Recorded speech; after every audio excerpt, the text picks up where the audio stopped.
Hello everyone. बेटा जब भी हम किसी कॉम्पिटिटिव एग्जाम में बैठते हैं ना तो हम अलग अलग कैटेगरीज के बारे में सुनते हैं। Like general category, SC, ST, OBC, physical handicapped, minorities, ये सारी कैटेगरीज के बारे में हमें अच्छे से पता है। लेकिन बच्चे, अभी जो बहस का मुद्दा बना हुआ है वो बच्चे बना हुआ है एनआरआई कोटा।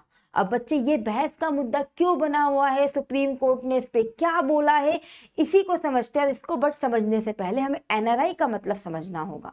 अब बच्चे, अगर मैं आपको एनआरआई का मतलब बताऊं बहुत सरल भाषा में, वैसे तो ये बहुत ही अपने आप में कॉन्सेप्ट है, लेकिन सरल भाषा में अगर बेटा मैं इसका मतलब बताऊं, वो लोग जो अपने देश के बजाय काम के पर्पज से बाहर के देश में जाके रहते हैं, जिनका ज्यादातर टाइम बेटा बाहर बीतता है साल का, उन लोगों को एनआरआई कहा जाता है।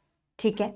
अब होता क्या था, उनके बच्चों को, अगर उनके बच्चे अपने देश में वापस आके अपनी स्टडीज को कंटिन्यू करना चाहते हैं तो उन्हें एनआरआई कोटे के तहत क्या मिल जाता था, कॉलेजेस में एडमिशन मिल जाता था। मेडिकल कॉलेज में वो एडमिशन ले लेते थे। लेकिन यहाँ तक बात सारी नॉर्मल थी। लेकिन कहाँ बात खराब हुई है, जब बेटा पंजाब गवर्नमेंट ने एक स्टेटमेंट रिलीज किया, जिस स्टेटमेंट में बच्चा गवर्नमेंट ने ये बोला कि हम लोग जो डेफिनेशन है ना एनआरआई की, उसको हम वाइडेंट कर रहे हैं। अब इनका वाइडेंट कहने का मतलब क्या था? इनका कहने का मतलब बेटा ये था कि अभी तक वो ही बच्चे इस पॉलिसी का, इस एनआरआई कोटे का लाभ उठा पाते थे जिनके माँ बाप विदेश में रह रहे होते थे। लेकिन अब से हम ये चाहते हैं कि वो सारे मतलब जो इनके रिलेटिव में, जो भी इनका रिलेटिव है, बुआ का बच्चा, मामी का बच्चा, चाचा का बच्चा, जो भी इनके रिलेशन में आ रहा है, वो कोई भी आके इस एनआरआई कोटे का फायदा ले सकता है। अब पंजाब गवर्नमेंट ने ऐसा क्यों किया, कहीं ना कहीं दिमाग में क्वेश्चन आ रहा होगा आपके। तो बेटा गवर्नमेंट ने ऐसा इसलिए किया क्योंकि जो एनआरआई कोटे की सीट होती है ना, वो बेटा उसकी जो फीस होती है वो काफी ज्यादा एक्सपेंसिव होती है, बहुत ज़्यादा होती है, करोड़ों में फीस होती है, जिससे कि सरकार को रेवेन्यू बहुत अच्छा मिलता।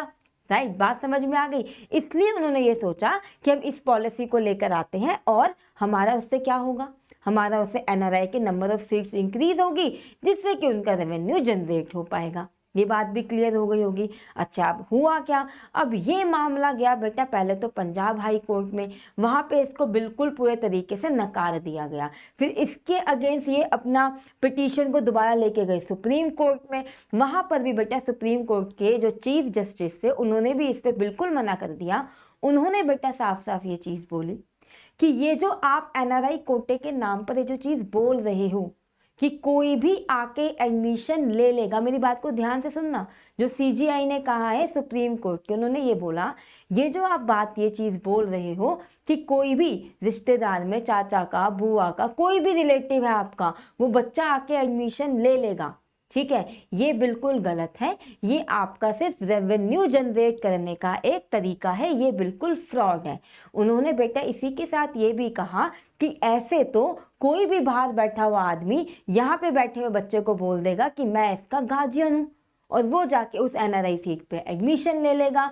ठीक है। उन्होंने यहाँ पे बेटा एक पॉइंट और ये बोला कि एक वो बच्चा जिसके 600 नंबर आ रहे हैं उसको एडमिशन नहीं मिल रहा है, लेकिन एक वो बच्चा जिसके 720 के 1/3 नंबर आ रहे हैं वो एडमिशन ले ले रहा है। तो सुप्रीम कोर्ट ने बेटा इसको बिल्कुल ही फ्रॉड बताते हुए इसको बिल्कुल ही नकार दिया है, बिल्कुल इसको मानने से मना कर दिया है। तो आई होप कि अभी आपको मुद्दा बिल्कुल क्लियर हो चुका है। तो मिलते हैं हम अपने अगले सेशन में। Till then thank you so much, bye bye, take care.